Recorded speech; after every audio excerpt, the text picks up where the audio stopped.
अरे श्याम लाल भाई, यह पद चिन्ह तो बस यहीं तक बने हुए हैं और आगे तो कोई दिखाई भी नहीं दे रहा है।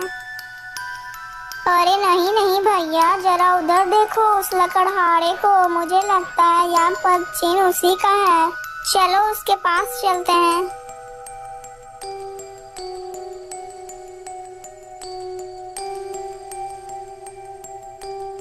अरे ओ लकड़हारे, क्या तुमने यहाँ से किसी को जाते हुए देखा है?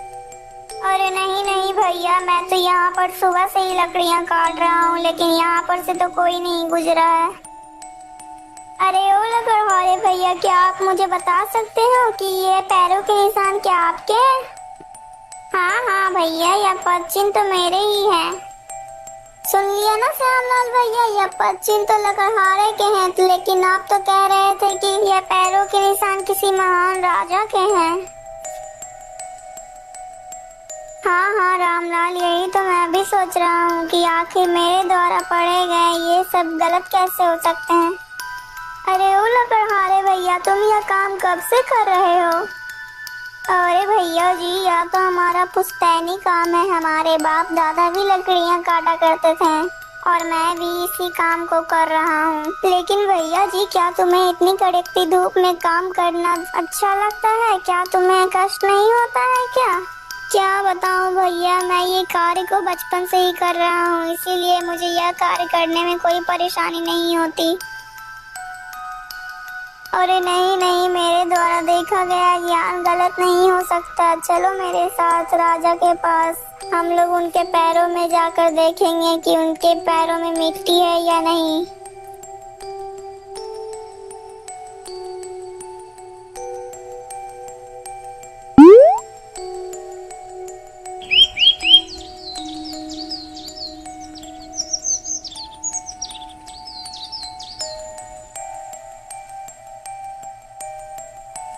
रामलाल तथा श्यामलाल दोनों राजा से मिलने उसके राजमहल में पहुंच जाते हैं। बोलो भाई, तुम दोनों कौन हो और यहाँ आने का तुम दोनों का क्या मकसद है? महाराज, हम दोनों मित्र हैं और हम आपके ही राज में रहते हैं। महाराज, मेरा नाम श्यामलाल है और मैंने ज्योतिषी विद्या पढ़ी हुई है और उसी ज्योतिष विद्या के अनुसार आज मैंने एक व्यक्ति के पद चिन्हों के देखकर उस व्यक्ति के बारे में तथा उसके गुणों के बारे में बता रहा था, लेकिन मेरा मित्र मेरी बात पर विश्वास नहीं करता है। इसीलिए मैं आपसे निवेदन करता हूँ कि आप मुझे अपने पैरों के तलवे दिखा दीजिए। मैं आपके पैरों के तलवे पढ़ना चाहता हूँ। ठीक है श्यामलाल, तुम मेरे पैर के तलवों को देख सकते हो। राजा ने जैसे ही अपने पैरों के तलवे दिखाया, तब उसमें वो सारी रेखाएं बनी हुई थी जो राजा के गुणों को दर्शाता है। यह सब देखकर श्यामलाल बहुत ही ज्यादा खुश हो जाता है। अरे देखो देखो रामलाल, ये सारी चिन्ह वही विद्या का है जिसे मैंने पढ़ा हुआ है। मेरी विद्या झूठ नहीं है। हाँ हाँ श्यामलाल, लेकिन मैं ये कैसे मान लूं वो पद चिन्ह भी राजा के ही थे? अरे रामलाल, श्यामलाल ठीक कह रहा है, वो पद चिन्ह मेरे ही थे। जिस लकड़हारे से तुम दोनों मिले थे वो कोई और नहीं, मैं ही था। मैंने तुम दोनों की सारी बातें सुनी हैं। लेकिन तुमने उस हड्डी से कैसे पता लगाया कि वो हड्डी एक हिरन की है और उसकी मृत्यु 6 वर्ष पहले हुई थी?